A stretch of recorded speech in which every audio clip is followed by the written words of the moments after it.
হিন্দু বৌদ্ধ খ্রিস্টান ঐক্য পরিষদ বিগত এক বছরে অর্থাৎ 2025 সালের জানুয়ারি থেকে ডিসেম্বর পর্যন্ত দেশীয় পত্রপত্রিকা ও বিভিন্ন সংবাদ মাধ্যমে প্রকাশিত সাম্প্রদায়িক সহিংসতার ঘটনার একটি আংশিক চালচিত্র প্রণয়ন করেছে।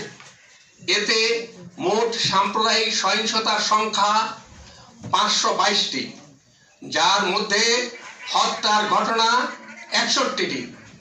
এই 61টি ঘটনার মধ্যে হত্যার শিকার হয়েছেন 66 জন। নারী নির্যাতন, ধর্ষণ, গণধর্ষণের ঘটনা 28টি। উপাসনালয়ে হামলা, প্রতিমা ভাঙচুর, লুটপাট ও অগ্নিসংযোগের ঘটনা 95টি। উপাসনালয়ের জমি দখলের চেষ্টার ঘটনা 21টি। বাড়িঘর, ব্যবসা প্রতিষ্ঠানে হামলা, ভাঙচুর, লুটপাট ও অগ্নিসংযোগের ঘটনা 102টি। অপহরণ, চাঁদা দাবি, নির্যাতনের ঘটনা 38টি।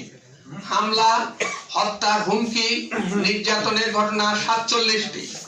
কথিত ধর্ম অবমাননার অভিযোগে নির্যাতন ও গ্রেফতার 36 জন। জোরপূর্বক বাড়িঘর, জমি ও ব্যবসা প্রতিষ্ঠান দখলের ঘটনা 66টি। অন্যান্য ঘটনা 29টি।